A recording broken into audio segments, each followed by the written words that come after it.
Can we have the young people, please?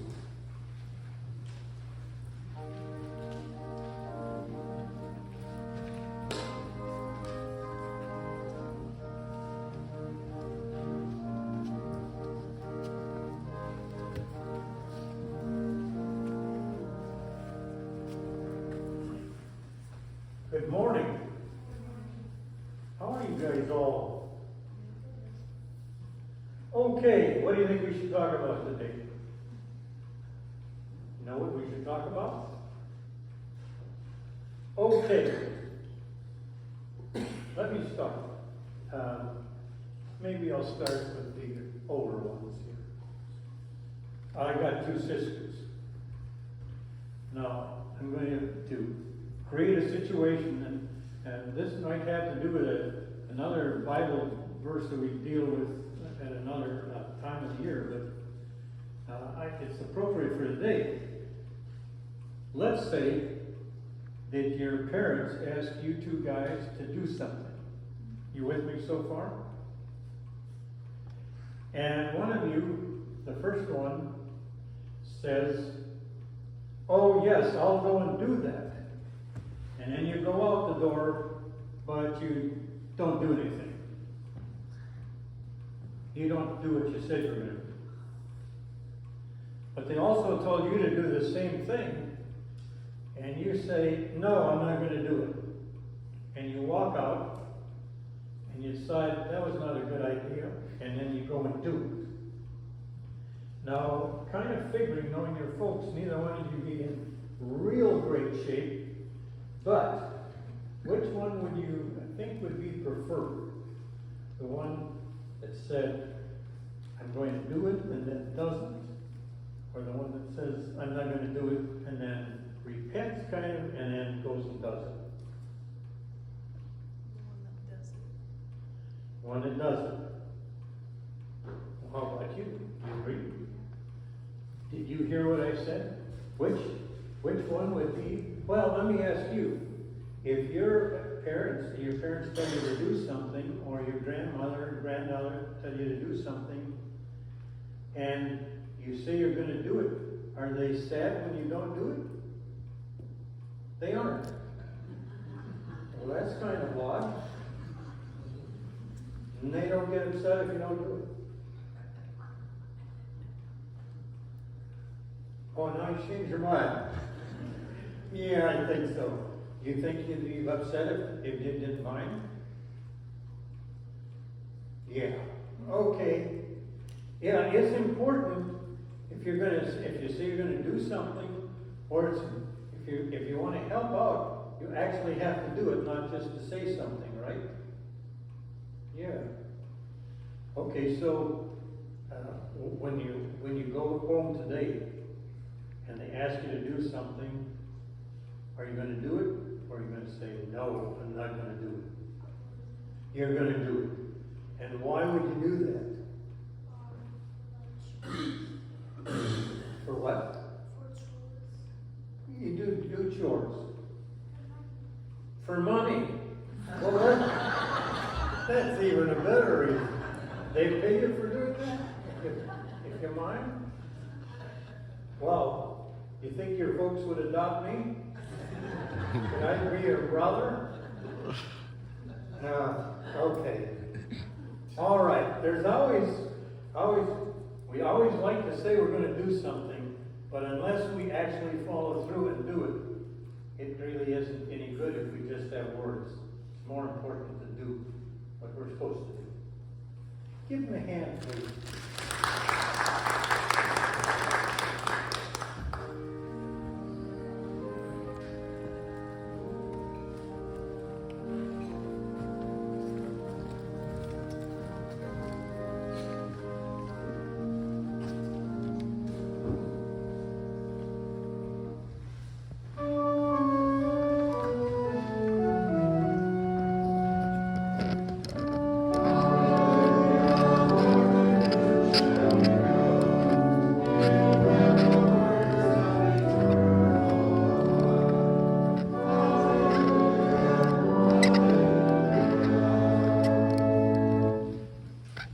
Holy Gospel is written in the 17th chapter of St. Matthew, beginning at the first verse.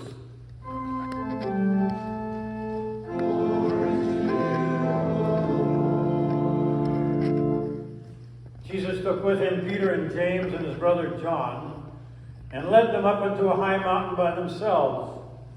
And he was transfigured before them, and his face shone like the sun, and the clothes became dazzling white.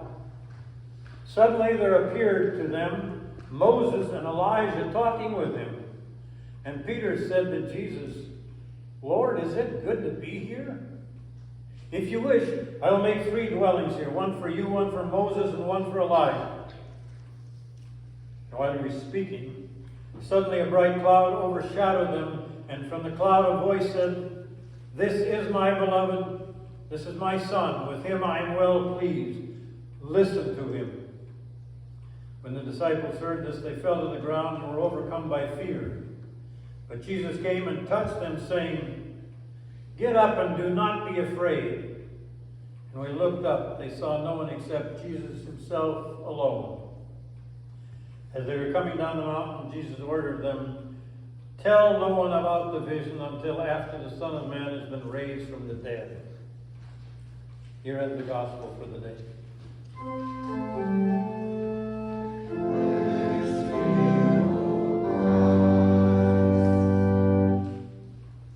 Please be seated.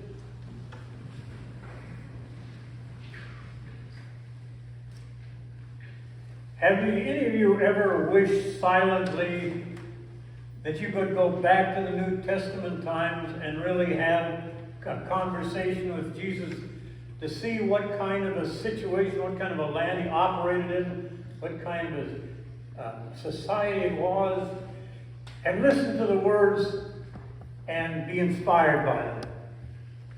When you heard the gospel read today, didn't you for just a minute say, "Wow, I wish something like the Transfiguration would happen to me"?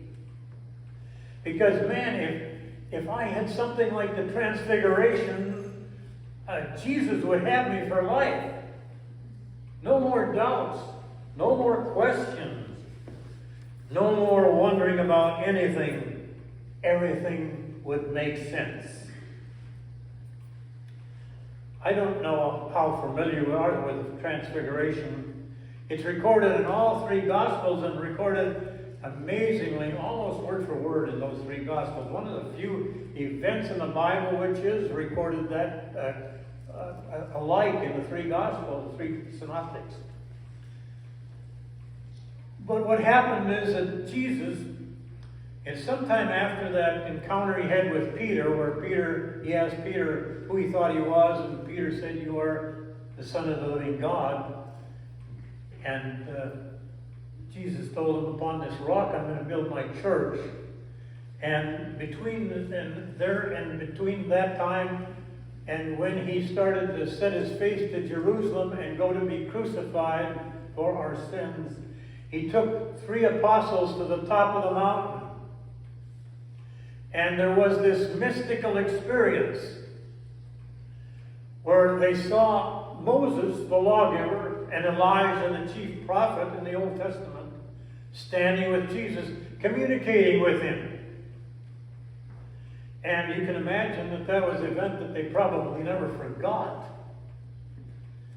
And so often we've tried to explain exactly what happened on the mountain other than this mystical experience. What was its purpose? And I've never really heard a very, very good explanation. Certainly don't have one myself. But it was something of experience, and they never forgot. Now what happened is that Peter wanted to commemorate this, and he said, "I want to build an altar, 3 altars, one for Moses, one for Elijah, and one for you. And we'll remember it. We'll solidify it in rock right here." We like to do that with special events in our life. We have photographs, locks of hair, rocks, top of a wedding cake, put in a freezer. All kinds of things that we do to capture something that has been important to us or something exciting from the past. Let's hold it. Have some kind of concrete evidence that something wonderful happened. Actually, my house is full of those things. Every transforming moment, every transfiguration has an invitation to a new thought, a course of action. It's not a place to stop. God wanted to show His majesty, of that I'm sure of, in terms of the Transfiguration. But Peter wanted to build a monument and leave the experience on the mountaintop. God wanted to show His majesty. Peter wanted to build something and to keep it there. Peter wanted to put a period on the whole experience. But God wanted Peter, James, and John to treat the event with a comma, as something in between something and something else. This bridge between that proclamation of Peter's declaring Jesus the Son of God and the sacrifice itself on Calvary. And Jesus responded by the request of Peter by saying, no. As a matter of fact, he sat down with him and told him not to be afraid, and as he did, the cloud covered up Moses and Elijah. They were gone. And basically, Jesus said, no, you got to get down the mountain. We needed the experience to show my power, but unless it gets off the mountaintop and becomes something concrete in the world, it is of no value. We don't want to make a period out of it. We want to make it a place that's just a comma.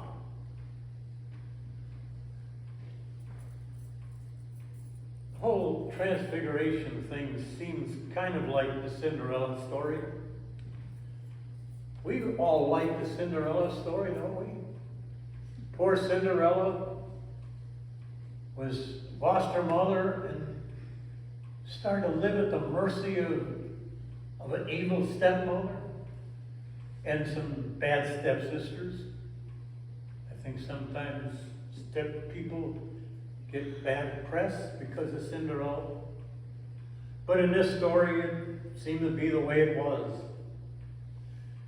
And so Cinderella has this fairy godmother who gives her ability to go to the king's ball. Prince is looking for a wife. And you know the rest of the story. The glass slipper. And it's left behind when Cinderella hurries out after one of the dances. And the king finds his ideal by finding somebody the slipper would fit. There's one thing that bothers me about that Cinderella story, though. It is a story that has a period. We don't know if with this transforming experience that Cinderella had, whether anything was ever done with it. Did she go to the palace and serve as some kind of an ideal ruler? Did she make something of her life that could be remembered the rest of history? We know nothing else. It's a story, and a story not much with a moral vote to it. It ends simply with Cinderella getting married. Everything happened to her and was for her benefit. For some reason, the Cinderella story really isn't that powerful. There was a program on television, and only some of you older people probably remember. It was called The Millionaire. And what the storyline was about was that there was a millionaire that would give $1 million tax-free, taxes paid, to individuals that he cut as somebody who might use it wisely and someone who might benefit by it. And he was to remain anonymous. But with each story, there was something that happened as a result of this thing, this gift that changed the person's life. This person was poor. And in some cases, they did something very positive with the money and became a shining example to the places in which they lived.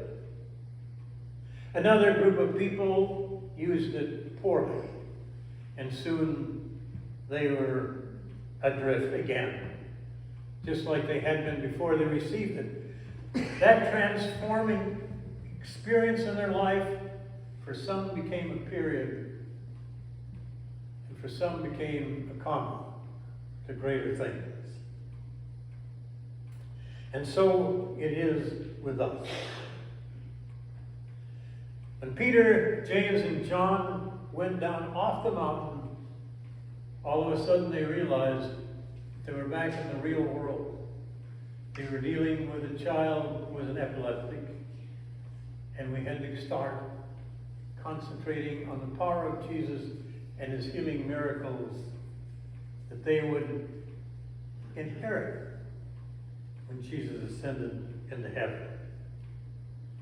They couldn't stay on the mountain. It couldn't be just a period. It had to be a comma, a transition to something better.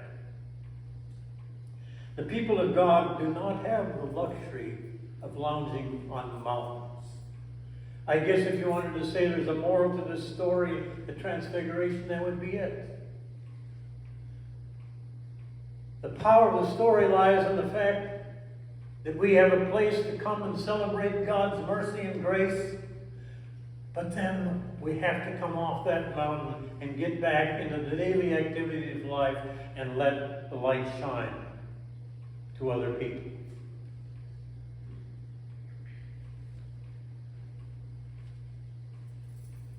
What would have happened if Moses had simply left the Ten Commandments on Mount Sinai? Oh, I love these things.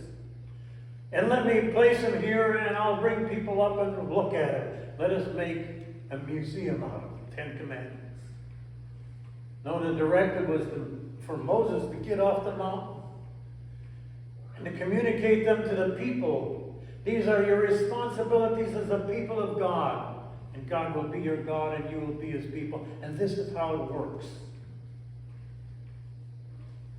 This is Black History Month. What if George Washington Carver had put a period on his life when he was freed as a slave? George Washington Carver became one of the greatest agricultural scientists the world has ever known. And he helped the cotton farmers of the South discover how to alternate crops so the land would not be burnt out by the cotton. What if Martin Luther King had put a period on his life when he inherited his father's church, and not gone out and tried to make a peaceful transition for his people? I'm kind of wondering if Tom Brady has put a period on his life now that he's done with football. With all the power and prestige and ability he has, could he do something really, really wonderful with what he has accomplished? Is this just a period in his life, or will this be a comma for Tom Brady?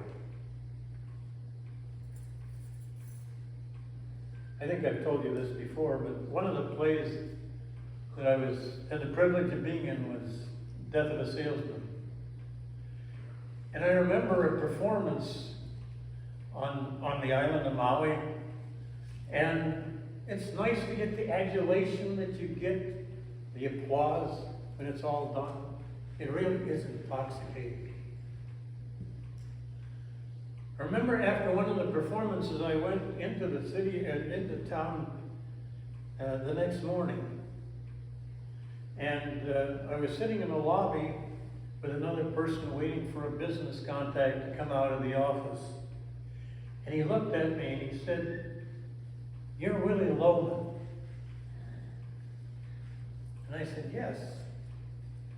And I said, "Did you see the play?" And he said, "Yes, I was there last night." And I said, "Well, did you enjoy it?" And he said, "I left at intermission." He said, "It was that bad?" And he said, "Oh, no. It was not that bad, but I don't know the story of Death of a Salesman, but does Willie Loman commit suicide in the end?" And I said, "Yes, he does." And he said, "The reason I left was it's starting to get a little too close to home." And then he opened up and started talking about his life and how it had gone into a tailspin. And in retrospect, I look at that, and there were a number of other occasions when they did a play that somebody would come up, a number of people would come up afterwards and during the week and talk about the incidents in the play and how they applied to their life. And I saw that even. The real excitement of the play was not the applause, but the ability of talking about the significant events in people's lives that they were made aware of in the presentation of a stage performance. Next week, we celebrate the 100th anniversary of this congregation, of this church, 100 years. And that's powerful. Let's make it a powerful Sunday. I know they've got some things on display after the service, and we're going to have a potluck. We're going to celebrate. But that can't be a period event, because we look out over what's happening in our community, and people are coming into this community in the thousands. And what we have to keep a focus on is how can this congregation get off the mountain, this beautiful church, and get into the community and make our presence felt, and find ways that we can include them in a worship that is meaningful to them. I don't know how we're going to do it, but it's there. We've got to get off the mountain. So many tremendous privileges and opportunity. And we do have the power to do it because we've experienced the power of God's grace here. May 19th of 1953, Edmund Hillary and his Tibetan guide, Tenzing Norgay, stood at the top of Mount Everest. Highest mountain in the world to be tackled at that point. And they made news around the world. First time it had ever happened. It's happened a lot of times since that time. Actually, a 6-year-old wanted to try and do it this year. He's in training. But Sir Edmund Hillary was knighted by Queen Elizabeth for his miraculous deeds, his miraculous accomplishment. It was a transforming moment for Hillary, a real transfiguration. But when he was on top of the mountain, he looked down on the people of Tibet. He had found out that he'd fallen in love with them. And what Sir Edmund Hillary did after he was knighted was go back to Tibet for 30 years and just find ways to help the Tibetan people. He organized a trust fund that helped bring medical care to the nation and stop the tradition of people dying, half the people of the population dying before they were 20 years old. He created 22 schools where there were none before. And he created a fund that provided a lot of benefits for the nation as a whole. Edmund Hillary is known as the one that conquered Everest. But his greatest accomplishment was to get off the mountain and go down to love the people that he now felt a part of and change their lives. You want to know what the significance of the Transfiguration is? It's to experience the power of God, but to recognize that those events can never become periods. They have to be transitions, commas, leading to a more powerful life of witness. Amen. Sermon hymn, when the roll is called up yonder, 174. Stand as you are able.